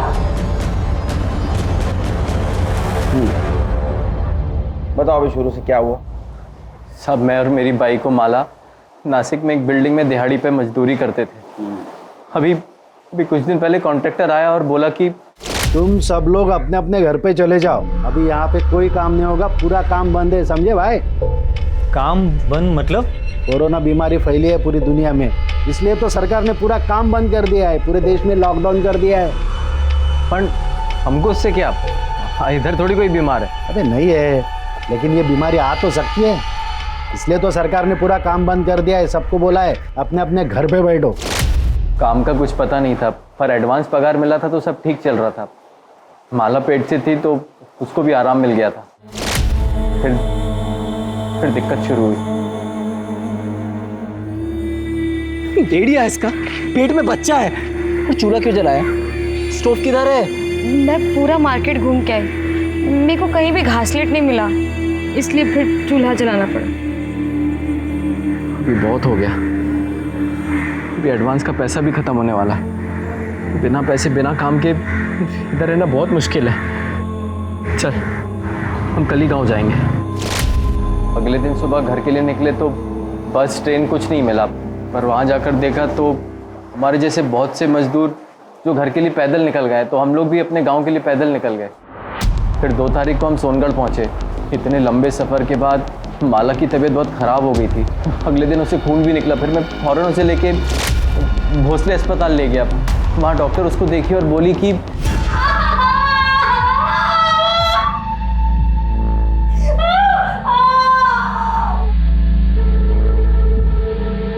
डॉक्टर साहब, माला की तबीयत कैसी है? इतना लंबा पैदल चलने की वजह से प्रॉब्लम हुई है। चेक करना पड़ेगा कि बच्चा ठीक है कि नहीं, और माला को बुखार और खांसी भी है तो कोरोना टेस्ट भी करना पड़ेगा। रिपोर्ट जब तक नहीं आ जाते उसे यहीं आइसोलेशन वार्ड में रुकना पड़ेगा। कोरोना पता है ना? ओ, ऐसी फालतू की बीमारी जिसकी वजह से ये मुंह पे कपड़ा बांधना पड़ता है और जिसकी वजह से हमारा काम धंधा सब बंद हो गया है। फालतू की बीमारी नहीं है, बहुत ही खतरनाक बीमारी है। मैं माला से मिल सकता हूँ? अभी उसे होश नहीं आया है, होश आ जाए फिर मिल लेना, तब तक यहीं पे इंतजार करें। पता चला कि हमारा बच्चा गिर गया। और तो हुआ साहब, पहली औलाद थी हमारी, माला एकदम से टूट गई थी। अभी हम लोग घर जा सकते हैं? नहीं, माला घर नहीं जा सकती जब तक उसके कोरोना टेस्ट के रिपोर्ट नहीं आ जाते। उसे यहीं आइसोलेशन वार्ड में रहना पड़ेगा। और आप भी प्लीज़ घर पे रहिए, क्योंकि अगर उससे हुआ तो आपको भी हो सकता है। उन लोगों ने मुझे अस्पताल में रुकने नहीं दिया।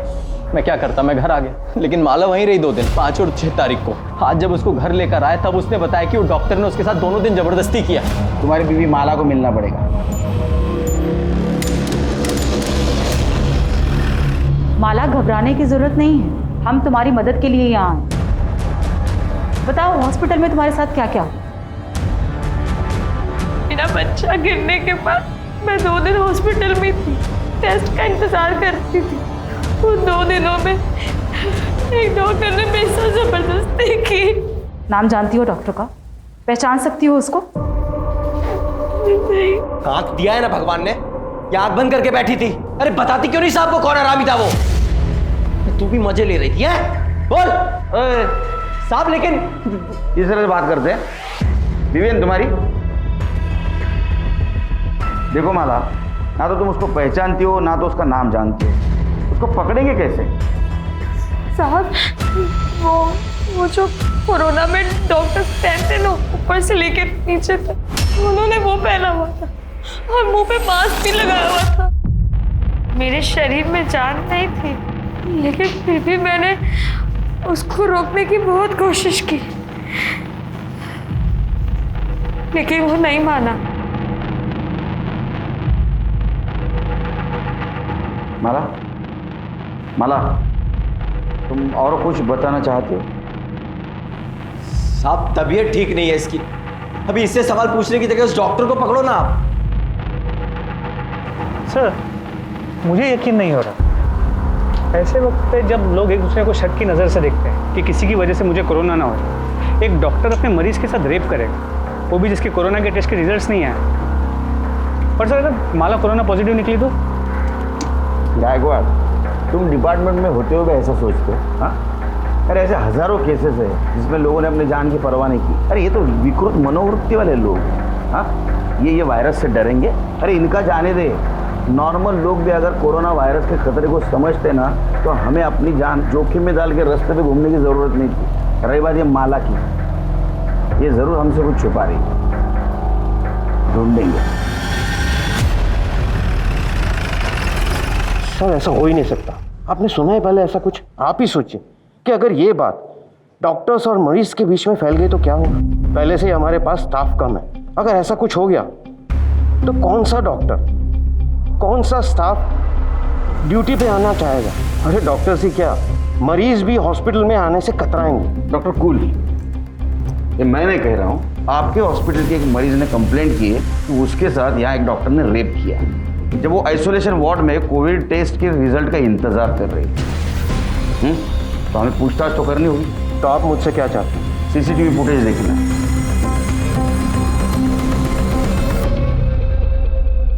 ये तो आपको पता ही होगा कि वुमेन आइसोलेशन वार्ड में सीसीटीवी कैमरा नहीं होता। तो हमारे पास 5 और 6 तारीख की लॉबी और पैसेज की फुटेज है जो आप देख रहे हैं।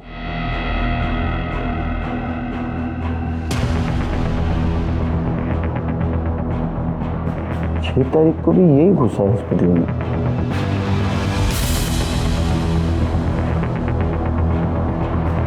ये देखिए, तो पता, अब इसको पता था यहाँ सीसीटीवी, इसलिए इसने अपना चेहरा नहीं दिखाया। आप तो अब समझ गए होंगे डॉक्टर पाटिल, ये आपका हॉस्पिटल का स्टाफ ही है।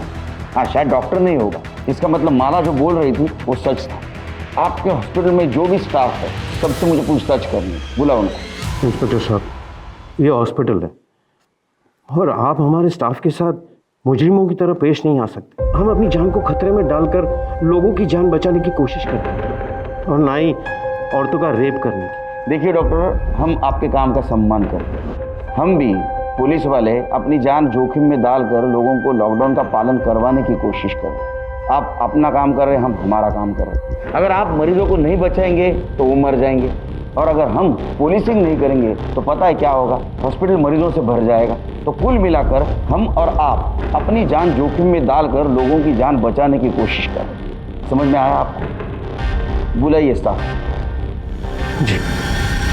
देखो, माला के साथ जो कुछ भी हुआ है शायद कल तुम्हारे साथ भी हो सकता है। ऐसा होना नहीं चाहिए लेकिन हो सकता है। आप समझाइए, पुलिस के साथ प्लीज कोऑपरेट करो और जो कुछ भी तुम जानती हो सब कुछ सच सच इन्हें बता दो। साहब, माला मेरे को बताई थी कि डॉक्टर उसके साथ जबरदस्ती किया था। मैं उसको समझाई थी पर कहाँ सुनी। अरे पुलिस में जाने से क्या होगा, तेरी इज्जत वापस लौट आएगी क्या? जो होना था वो तो अब हो चुका। तो पुलिस में जाएगी तो अब पूरे गांव को पता चल जाएगा, पूरे गांव में तेरा जीना मुश्किल हो जाएगा। तू खुद ही सोच, ऊपर से तेरा पति छोड़ देगा वो अलग। देख, मैं तेरे भले के लिए बोल रही हूँ। आपको किसने बोला था शानपना करने को? पुलिस वाले ये वर्दी ऐसे पहनते हैं क्या? खबरदार, इसके बाद में किसी को ऐसी सलाह देने की कोशिश की तो माला को ही नहीं, हर उस इंसान को न्याय मिलना चाहिए जिसके साथ अन्याय हो रहा है। समझे? हालत खराब हो गई भाई। चलो अपना गांव तो आ गया। कभी सोचा नहीं था चल के गांव आना पड़ेगा। तेरा तो फिर भी ठीक है, गांव आ गया। मुझे तो और 60-70 किलोमीटर चल के जाना है। संभल के जाना और पहुंचते ही कॉल कर देना। हाँ, तुम भी अपना ध्यान रखना। हाँ भाई, चलो। हाँ, किसी को नहीं छोड़ो। ये बहुत हो गया, बहुत हो गया। अभी जला दूंगा। अब शांत हो जाइए। किसको जला देंगे? अस्पताल को, वो डॉक्टर को, सबको जला दूंगा मैं। आप शांत हो जाइए। पुलिस ढूंढ रही है ना डॉक्टर को। इतना बुरा हुआ तेरे साथ, तू इतना शांति से कैसे है? तू चाहती भी है वो डॉक्टर पकड़ा जाए? ये आप क्या बोल रहे हैं?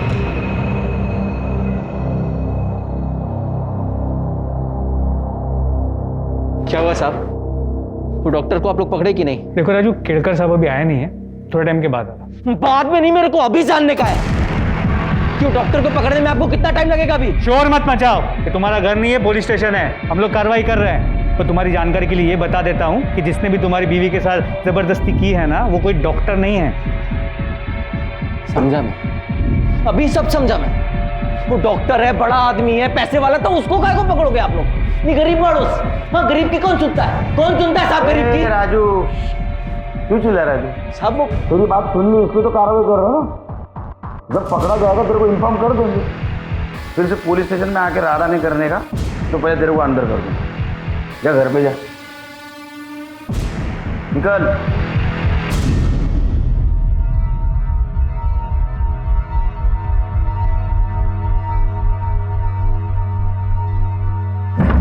बात करना है।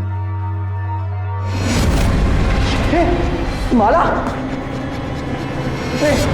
माला माला उठना।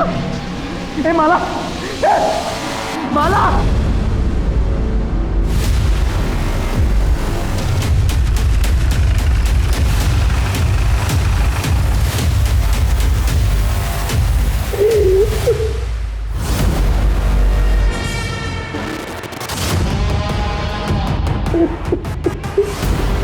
चल रहे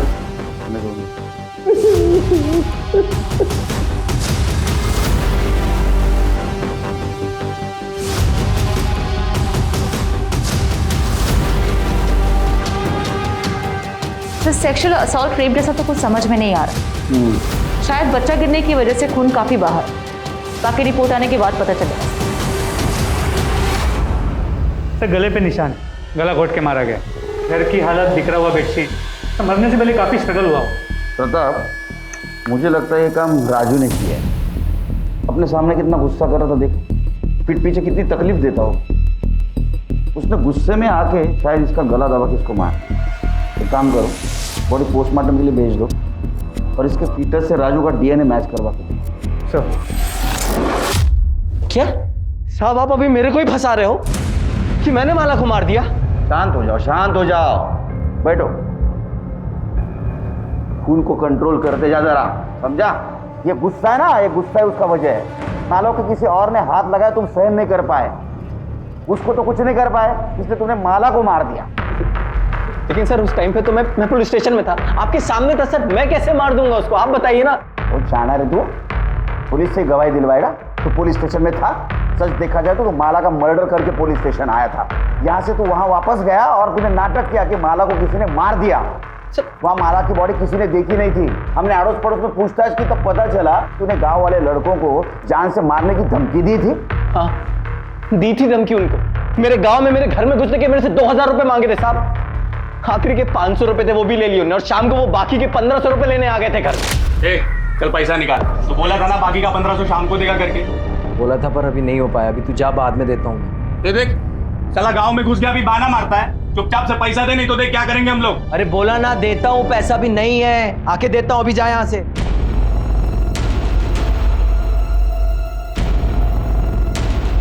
एक काम कर सकते हैं, पैसा छोड़ देंगे। क्या? तेरी बाइकों का हमको मजे लूटना। क्या क्या बस एक बार मजे लेने दे, फिर तेरा पैसा मार।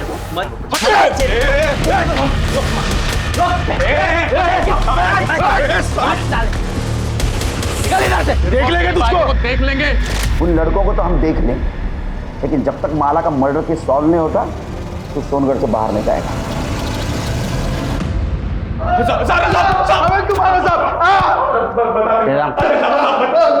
बोल।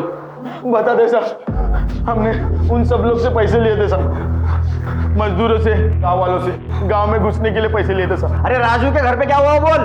साहब हम वो बाकी के 1500 लेने गए थे उसके घर पे, तभी उससे थोड़ा झगड़ा हुआ था साहब। लेकिन उसकी बाइकों को हम कुछ उल्टा सीधा नहीं बोले साहब। राजू हम पे भड़क गया था, उल्टा मारपीट करने लगा साहब वो। हाँ साहब, बदला लेना था हमको उनसे, बहुत बेइज्जती की थी हमारी, पर माला को हमने नहीं मारा साहब। हाँ साहब, हम दोनों वहाँ वापस नहीं गए साहब। ये हमारा यंग जनरेशन।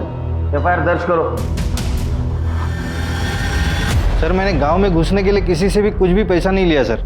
सर मुझे पता भी नहीं है कि वो लड़का इसे कुछ कर रहा है। सर मैं तो अपनी ड्यूटी पूरी ईमानदारी के साथ निभा रहा था सर।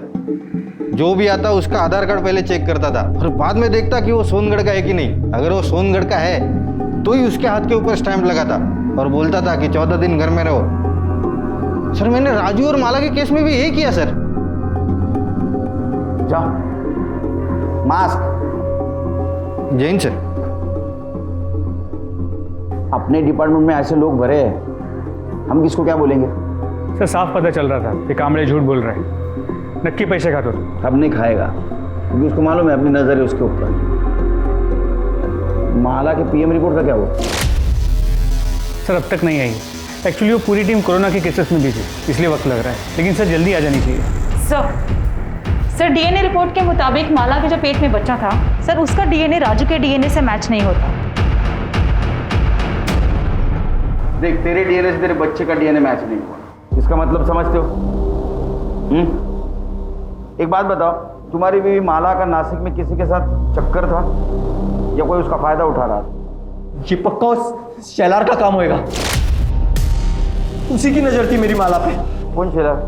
नासिक में मैं और माला जिधर मजदूरी करते थे तो वहाँ पे सुपरवाइजर था। कुछ महीनों पहले मुझे जुए का लत लग गया था। मैं 5,000 रुपये हार गया, पैसा नहीं था, तो भरने के लिए मैंने सोचा साइड से कुछ चोरी करके उसको बेच के वो पैसा भर देगा, लेकिन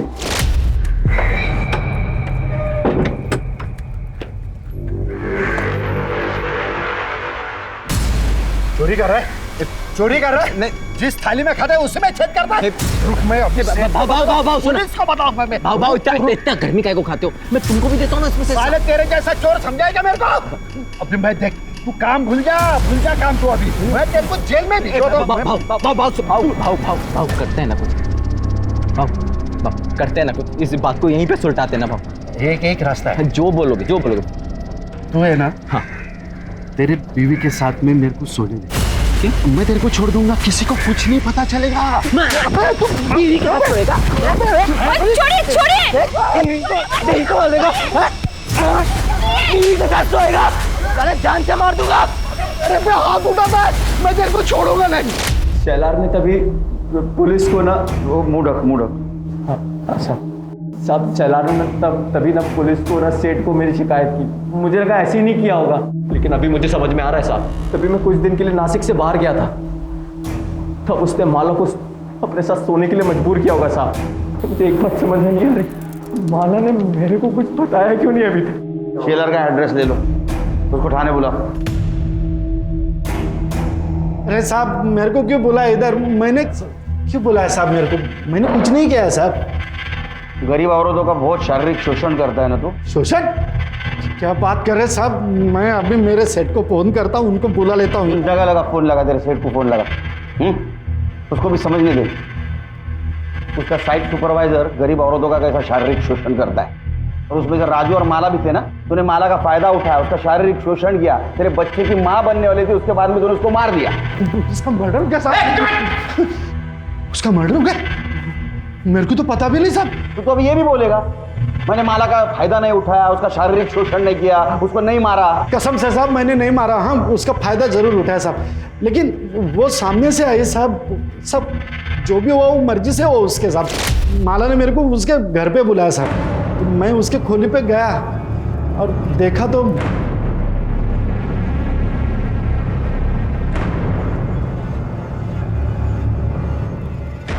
तुम्हें मेरे साथ सोना था ना, तुम्हें जो करना है तुम करो, बस राजू की शिकायत किसी से मत करना, ना पुलिस से और ना ही सेठ से।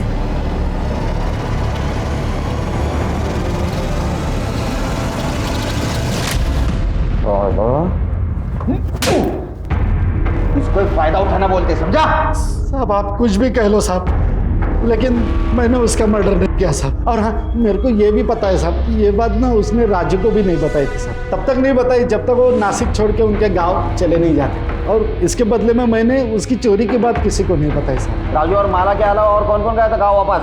वो ये विट्ठल और दत्ता गए थे माला और राजू के एक हफ्ते बाद। कौन सा गाँव? वो विट्ठल तो इधर का ही है साहब, सोनगढ़ का। राजू पहचानता है उसको। और वो दत्ता यहाँ से 60-70 किलोमीटर दूर पिंजर गाँव है साहब, वहाँ पे रहता है। उसका डीएनए टेस्ट कराओ और माला के फिटर से मैच करके देखो, इधर ही रहेगा। अरे नहीं साहब, वो ये वामन शेलार का कहना है कि माला ने उसके पति राजू को बचाने के लिए उसके साथ शारीरिक संबंध बनाया। ऐसा भी हो सकता है किसी और के साथ किसी और वजह से उसने शारीरिक संबंध बनाए होंगे। तो क्या सच में उसके साथ हॉस्पिटल में हुआ था या झूठ बोल रही है? किसी और वजह से उसने हॉस्पिटल में भी किसी के साथ शारीरिक संबंध बनाए। सर इस वामन की बात पे विश्वास कैसे कर सकते हैं? हो सकता है झूठ बोल रहा हो सकता है, लेकिन हमारे पास कोई सबूत नहीं है। क्या ज़्यादा सर, चाय अच्छी नहीं है? सवाल अच्छे बुरे चाय का नहीं है, वो बाकड़े की चाय की आदत है। इसकी आदत होने के लिए टाइम जाएगा, शक्कर भी कम डालिएगा। अच्छा ये माला की पीएम रिपोर्ट का क्या हुआ? सर डॉक्टर से कह दिया है आज शाम तक आ जाएगी। और वो विट्ठल सुरवे, उसका एड्रेस मिला? जी सर। वो माला और राजू भोर को जानता है?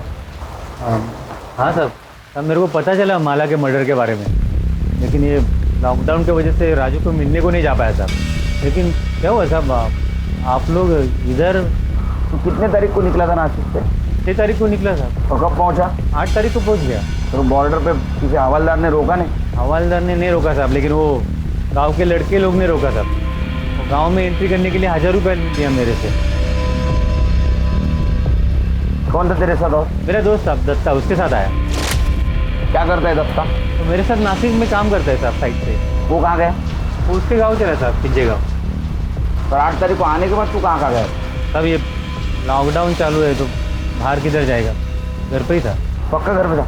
हाँ साहब पक्का। इसका डीएनए टेस्ट करवा। सर माला की पीएम रिपोर्ट आ गई।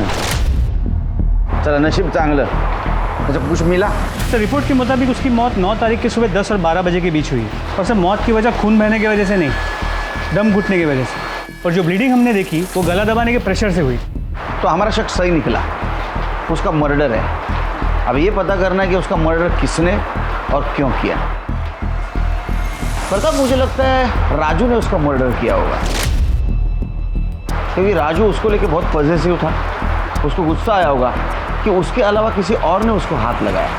सर गांव के लड़के भी हो सकते हैं, हो सकता है उन्होंने बदला लेने के लिए माला को मारा। निकाल इधर से, देख लेंगे तुझको, देख लेंगे। या फिर हॉस्पिटल में जिसने उसका रेप किया वो विट्ठल भी हो सकता है, क्योंकि विट्ठल 8 तारीख को गांव आया और 9 तारीख को माला का मर्डर हुआ। तमाम कोशिशों के बावजूद पुलिस भोसले हॉस्पिटल में माला का बलात्कार करने वाले अपराधी तक नहीं पहुंच पाई थी, बल्कि यह भी एक पहेली थी कि बलात्कार हुआ भी था या नहीं। जो साबित हुआ वो ये था कि माला का कत्ल हुआ था, लेकिन उसमें भी पुलिस उसके कातिल को ढूंढने की जद्दोजहद में लगी थी। वामन शेलार और विट्ठल पर पुलिस को शक तो था, लेकिन दोनों का डीएनए माला के अजन्मे गर्भ से मैच नहीं कर रहा था। यह केस एक नहीं बल्कि 3 सूरतों में पुलिस की नींद हराम किए हुए था। पहली, माला जब सोनगढ़ आई थी तो उसके पेट में किसका गर्भ था। दूसरी, हॉस्पिटल के आइसोलेशन वार्ड में उसके साथ बलात्कार हुआ था, क्या यह सच था या वो झूठ बोल रही थी, और अगर वो झूठ बोल रही थी तो क्यों, या फिर ऐसा था कि ये संबंध उसने अपनी मर्जी से बनाए थे। और तीसरी, वो कौन हो सकता था जिसने माला को उसी के घर में घुसकर मौत के घाट उतार दिया। पुलिस के पास संदिग्ध तो कई थे, लेकिन सबूत किसी के भी खिलाफ नहीं था। सर 8 तारीख को माला अस्पताल से डिस्चार्ज हुई और 8 तारीख को ही विट्ठल और दत्ता सोनगढ़ पहुंचे। और विट्ठल के मुताबिक तभी के तभी दत्ता अपने गांव पिंजगढ़ के लिए पैदल निकला, जो करीब 60 से 70 किलोमीटर दूर। सर हम सबको तो चेक कर चुके, वो कौन हो सकता है जो माला के बच्चे का बाप था जिसने उसका मर्डर किया। ये दत्ता पिंजगढ़ कब पहुंचा पता करो। सर हमने विट्ठल के कॉल रिकॉर्ड्स चेक किए और उसमें यह पता चला कि 12 तारीख की रात को हमारी पूछताछ के बाद उसने एक नंबर पर 20 बार कॉल किया। कितने बार? 20 बार। और सर बातचीत काफी लंबी हुई। नंबर किसका था? दत्ता राउत के। दत्ता राउत? अब बता, इतने फोन क्यों किया? साहब वो हालचाल पूछने के लिए फोन किया था साहब। हलचल पूछने के लिए 20 बार फोन? किसके हाल खराब थे, किसकी चाल खराब थी रे? वो साहब इधर उधर की बात कर रहे थे हम लोग। ए तू क्या वेड़ा समझ लगा मला? हाँ सच सच बता, ना तो इतना मारूंगा ना इधर का उधर हो जाएगा, समझा? नहीं साहब सब बताता हूँ साहब। वो साहब उस दिन साइट पे काम जल्दी खत्म हो गया तो मैं और दत्ता राजू की खोली के बाहर दारू पी रहे थे साहब। तो राजू की खोली से कुछ आवाज आया। तो राजू के घर पे कौन आया? राजू आ गया क्या? देखते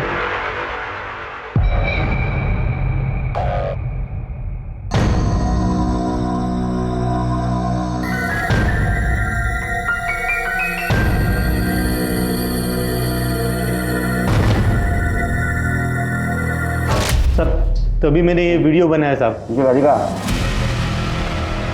मेरे को यकीन ही नहीं हुआ साहब कि माला शेलार के साथ सोने को राजी कैसे होगी। फिर जैसे ही शेलार राजू की खोली से बाहर आया,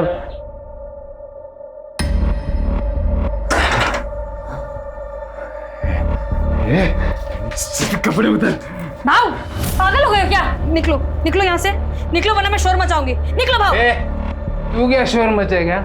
मैं मचाता है ना शोर, बुलाते हैं सबको और पता था वो राजू इधर नहीं है ना, तो शेलर के साथ तू कैसे मजे मार रही है? कपड़े निकाल। भाव भाव छोड़ो, भाव निकलो निकलो यहाँ से। कपड़े उतार दिए कि बुलाओ सबको? साहब मुझे क्यों मार रहे? मैंने कुछ नहीं किया था। ये आराम कर, झूठ बोल रहे साहब। नहीं झूठ बोल रहे, नहीं झूठ बोल रहे साहब। ये देखो साहब। अरे आज तू है ना ये, अब और मार खाने के बाद गलती हो गई साहब, गलती हो गई साहब। एक बार गलती हुई, बार बार गलती हुई। वो साहब मुझे शेलर का तो मालूम नहीं है, पर मैं सर 4 बार माला के घर पे गया, उसको बदनामी की धमकी दिया और बाद में उसको रेप किया और मार दिया। 8 तारीख को तू सोनगढ़ बॉर्डर पे इसके साथ पहुंचा। वैसा देखा जाए तो 9 तारीख को तेरे गांव पहुंचना चाहिए था शाम तक, लेकिन तू 11 तारीख को दोपहर में पहुंचा। 36 घंटे क्या कर रहा था रे तू? कहाँ था? थक गया था ना साहब चल चल के, थोड़ा आराम करने के लिए रुक गया। 36 घंटे सो रहा था तू? सच बता तो इतना मारूंगा ना, पूरी हड्डी पसली एक कर दूंगा। बताता हूँ साहब, बताता हूँ, मारना मत साहब। सच बता ना। वो साहब नशे के हालत में मैंने वो माला से जबरदस्ती तो कर ली साहब। बाद में अकल आई कि वो शेलर सिर्फ माला के साथ सोने की बात किया था, तो राजू ने उसकी हड्डी पसली तोड़ दी थी। मेरे बारे में उसको मालूम पड़ता तो मेरे को तो जान से मार देता था साहब।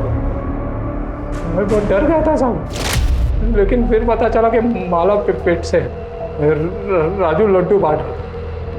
मतलब ये था कि उसको अब तक तो कुछ पता नहीं था, लेकिन माला साहब वो कुछ ऐसे घूर के और गुस्से से मेरे को देखती थी, लगता था कभी भी राजू को बता दे। माला और राजू सोनगढ़ जाने के लिए निकले। उस वक्त तो माला ने मुझे कुछ से गुस्से से देखा था ना साहब, लगा था अब कुछ तो होने वाला। मैं डर गया था साहब। उसके बाद तो साहब वो राजू मेरे सपने में आता था साहब, मेरी छाती में बैठ के कोई तरह से मेरे को मारता था साहब। नाटक मत कर। नाटक नहीं साहब। उसके बाद मैंने इसको बोला गांव चलते हैं। दोनों साथ में ही गांव जाने के लिए निकले थे साहब। वहाँ सोनगढ़ के फाटे पे पहुंचे तो ये सोनगढ़ के अंदर चला गया। देखा कि इसने वो बच्चे, वो गांव के लड़के थे ना, उनको पैसे देके अंदर घुस गया। मैं तो सीधे अंदर नहीं जा सकता था ना साहब, तो मैंने रात होने की राह देखी ताकि वो लोग सो जाए। तो जैसे रात हुई मैं भी अंदर घुस गया। जाते ही पहले वो राजू का घर ढूंढा साहब, फिर रात भर उधर ही छुपा रहा। सुबह हुई, जिस वक्त राजू घर से निकला ना साहब, तो मैं घर के अंदर घुस गया साहब।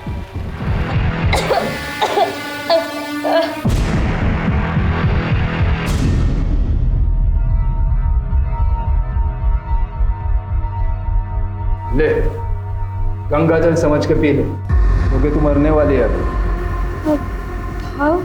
रात को नींद नहीं आती है मेरे को, इस डर से कि तू सब राजू को बता देगी और आके मुझे मार देगा। मैं मर जाऊं इससे तो अच्छा है कि तू। भाव में राजू को कुछ नहीं बताएगी। आयुष मैं रिस्क नहीं ले सकता है ना। 9 तारीख को तू सोनगढ़ पहुंचा, तो 5 और 6 तारीख को माला का रेप कैसे किया? नहीं साहब, 6 तारीख को तो हम लोग नासिक से निकले थे गांव आने के लिए। 2 दिन तो रास्ते पे ही चल रहे थे। इसको पूछो ना साहब, साथ में थे हम लोग सब। मैं 6 तारीख को वहाँ था ही नहीं, तो मैं रेप कैसे कर सकता हूँ?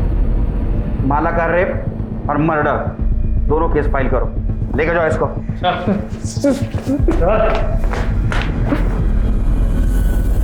दत्ता राउत के डीएनए टेस्ट से यह साबित हो गया कि माला के अजन्मे बच्चे का पिता दत्ता राउत था। माला के बच्चे और हत्या की गुत्थी तो सुलझ चुकी थी, लेकिन यह अब भी अनसॉल्व था कि अस्पताल में माला का बलात्कार किसने किया था। कौन हो सकता है जिसने कोविड-19 जैसी महामारी को ताक पर रखकर यह जुर्म किया? ऐसी विकृत मानसिकता वाले व्यक्ति को ढूंढने के लिए पुलिस ने इस केस की फिर से जांच शुरू की और यह पाया कि बलात्कारी कोई हॉस्पिटल के स्टाफ में से नहीं है, बल्कि बाहर का कोई व्यक्ति है। 5 और 6 तारीख को तेरी ड्यूटी थी ना, तो ये बता कितने आदमी और कौन कौन आए थे अंदर? किसको आने दिया था तूने? सर यहाँ कोई नहीं आया था सर, मैं किसी को आने नहीं दिया था, सिर्फ हॉस्पिटल का स्टाफ था। अच्छा, बहुत पर्टिकुलर आदमी है ना। चल खुल के बात करते। गांव वाले लड़के गांव में किसी को भी घुसने देने का एक आदमी का 1000 रुपये लेते, तेरा रेट क्या है? सर ये आप कैसी बातें कर रहे हैं? अरे दोस्ताने में बात कर रहा हूँ उसके साथ। हाँ, गलती मान ले। तूने अगर गलती मान ली तो एक मरी हुई औरत को न्याय मिलेगा, और अगर हम अपने पे उतर आए तो तेरे को न्याय दिलाने वाला कोई नहीं रहेगा। समझा? नहीं समझ में आया? सोच ले, तेरे को लेके गए हम पुलिस स्टेशन, बहुत पीट रहे, किसके पास न्याय मांगने के लिए जाएगा तू? बोलना। सर गलती हो गई, मुझे माफ़ कर दो। वो दोनों दिन एक ही आदमी आया था, उसने मुझे एंट्री करने के लिए पैसे दिए थे। बोल रहा था उसके अंकल भर्ती है, उससे मिलना चाहते हैं। क्या नाम था उसका? विष्णु मात्रे। हमारे यहाँ पेशेंट है प्रदीप मात्रे, उनका भतीजा है। देखा, अरेस्ट करो इसे। साहब उस दिन मैं अपने काका से मिलने गया था, टेंशन हो रही थी कि टेंशन हो रही थी, और उधर हॉस्पिटल में एक औरत के साथ रेप हो रहा था, और तेरे अंकल और वो औरत, उनका वार्ड आजू बाजू में था।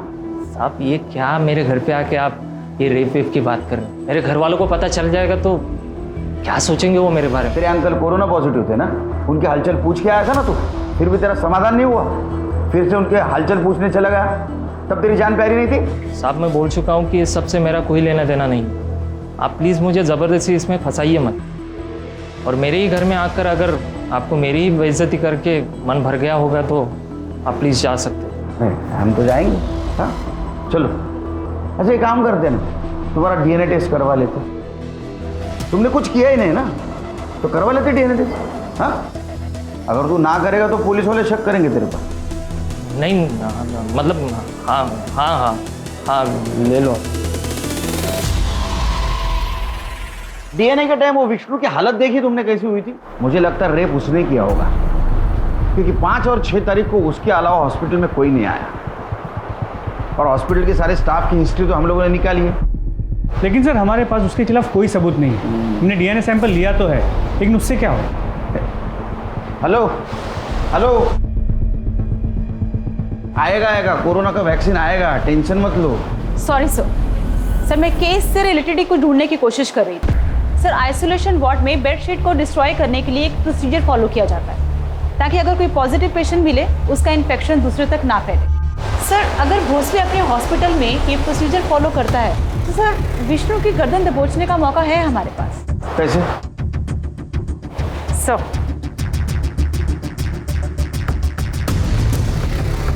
पता करो भोसले हॉस्पिटल में प्रोसीजर फॉलो होता है क्या?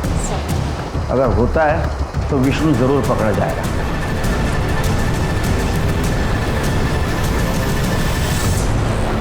क्या है सर?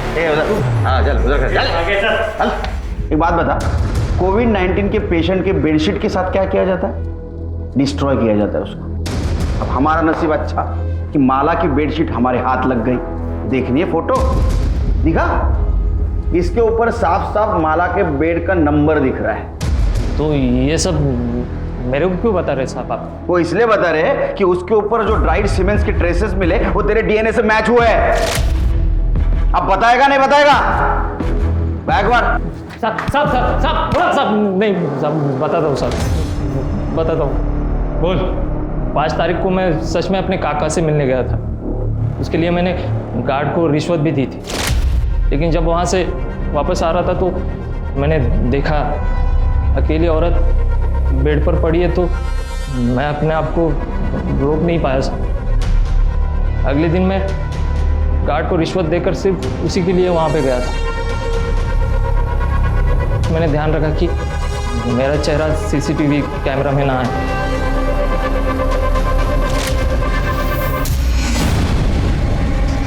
कौन? डॉक्टर? गरीब, लाचार और बीमार औरत के ऊपर अत्याचार करने में तुम जैसे लोग मर्दानगी समझते हैं। वो बेचारी कोविड-19 से तो बच गई, लेकिन तू और तेरे जैसे दरिंदों से नहीं बच पाई। चार्जशीट फाइल करा। कोरोना वायरस जैसी महामारी और लॉकडाउन ने हमें बहुत कुछ सिखाया है और बहुत कुछ दिखाया भी है। शायद हम पहले से ज्यादा संवेदनशील हुए हैं। जहां एक तरफ इस मुश्किल की घड़ी में कुछ लोग अपनी कमाई, अपनी सेविंग्स को डोनेट करके अनजान लोगों की मदद करने की कोशिश कर रहे थे, वहीं विष्णु महात्रे, दत्ता राउत, वामन शेलार और विट्ठल सुर्वे जैसे लोगों ने इससे कोई सीख नहीं ली। माला भोईर, जिसने जिंदगी और मौत तकलीफ में देखी, जिसकी शुरुआत उसके पति राजू भोईर को बचाने के गलत तरीकों से हुई, इस केस से हमें ये सबक मिलता है कि गलत काम करने का कोई भी सही तरीका नहीं हो सकता है। इसलिए अपनी गलती का सामना करें और आगे के लिए सीख ले ताकि दोबारा किसी मुसीबत में ना पड़े। अब मैं अनूप सोनी आपसे विदा लेता हूं, फिर मुलाकात होगी क्राइम पेट्रोल सतर्क में एक और नए केस के साथ। तब तक अपना और अपने परिवार का ख्याल रखें, सतर्क रहें, सुरक्षित रहें और देखते रहें क्राइम पेट्रोल सतर्क। जय हिंद। इस तरह के और भी एपिसोड देखने के लिए हमारे चैनल को सब्सक्राइब करें और बेल आइकन दबाना ना भूलें।